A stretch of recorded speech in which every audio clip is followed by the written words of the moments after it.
За бид нар өмнө нэг төвөрт болон хоёр төвөртэй T-test-ийг авч үзсэн.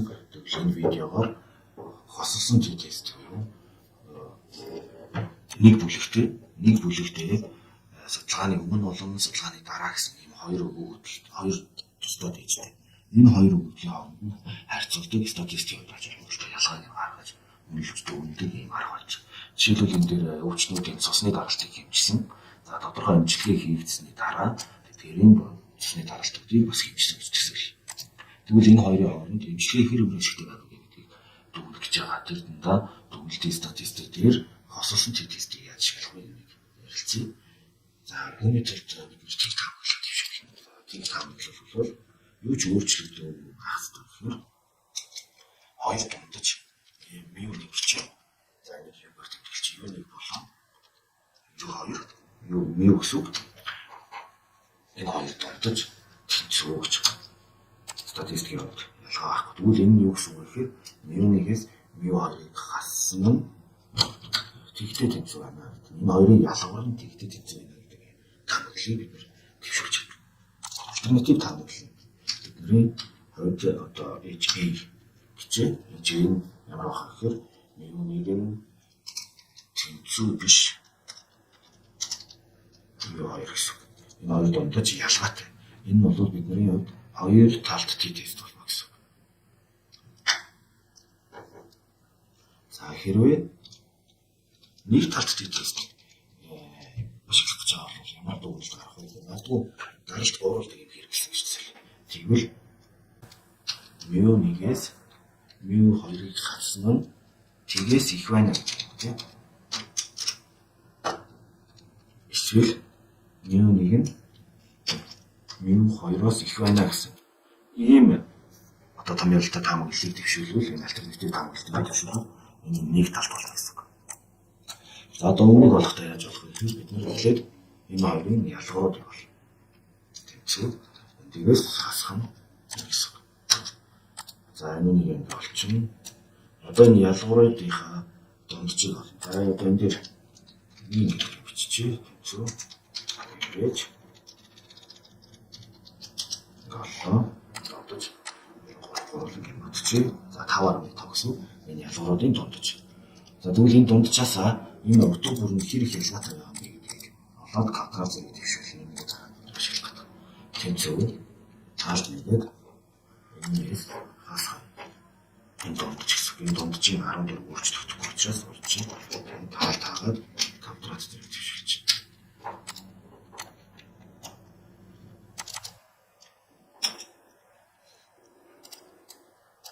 За ингэ бол. За дараа нь эднэрийнхээ нийлбэрийг харчих. Тэр сам явчих.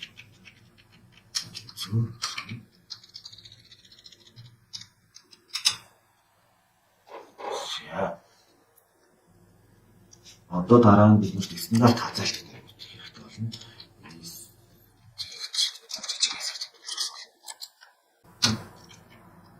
Тэнцүү өөрчлөлтийг эсэр алж сэмплинг стандарт хазаалт.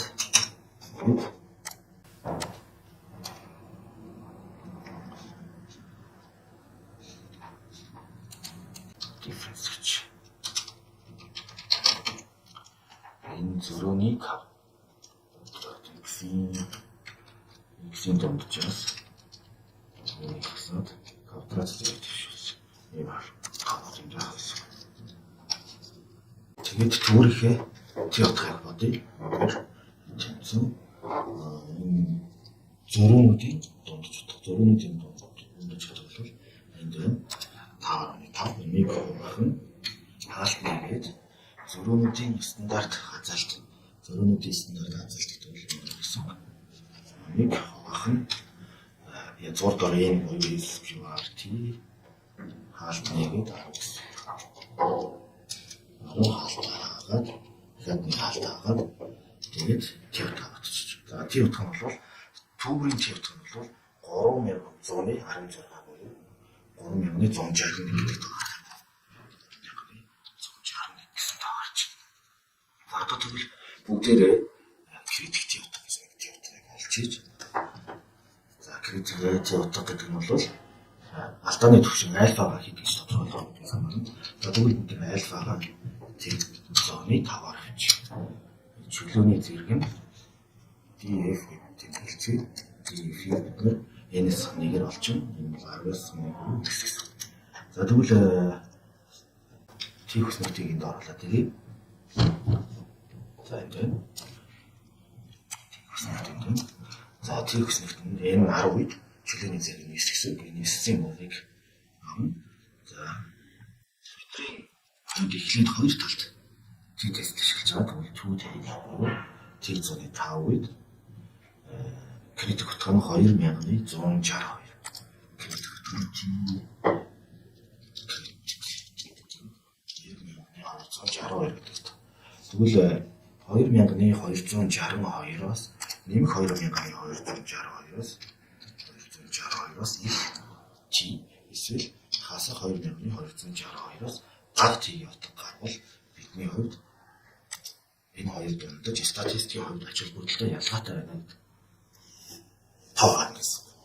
Энэ тохиолдолд бид нэр 3162 3161 гарч байгаа. Энэ бол T-г таамаглалыг няцаах T утга гарсан байна гэсэн. За энэ дээрээс үзэх юм бол бид нэр T-г таамаглалыг альфа алдаа нэг төвшин бол T-г 105 төвшөнд T-г таамаглалыг няцаад альтернатив таамаглал буюу энэ хоёр дундаж статистикийн хувьд ач холбогдолтой ялгаатай байна гэдэг дүгнэлтийг хийж болно гэсэн. За харин нэг талд бол хэрвээ нэг талд үзэх юм бол μ1 нь μ2-оос их буюу энэ хоёр дундаж тухайн ондод шийдвэр юм хэрэглэснээр даралт нь буурч ийна гэдэг юм дүгнэлт хийж байгаа гэсэн. Тэгвэл бид нэг талд T-тестийг хэрэглэнэ. Нэг талд T-тестийн үед критик утга нь ялгаатай гэсэн.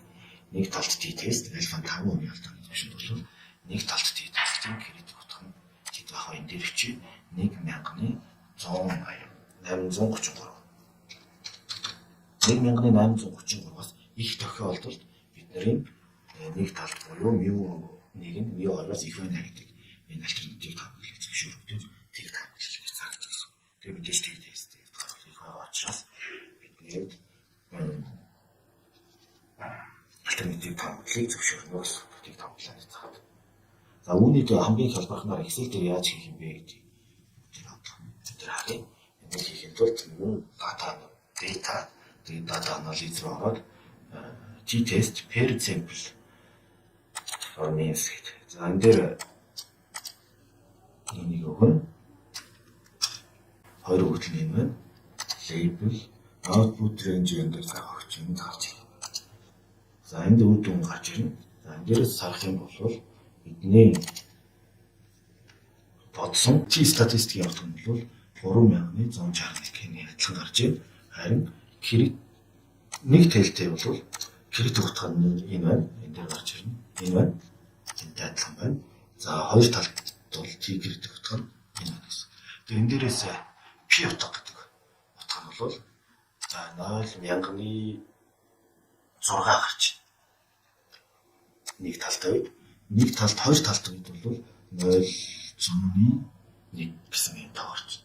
Тэгэхээр бид нэр энэ дээрээс юу гэхээр хоёр талд үед T түүрийн утгаас энэ одоо энэ хоёр саарлаар үзүүлсэн талтай бол T-1 гэсэн. Тэгэхээр энэ хоёр дүнжийн хувьд бол хоорондоо статистикийн ач холбогдолтой ялгаатай дүгнэлтийг хийх статистикийн анализыг хичээлээр үзлээ.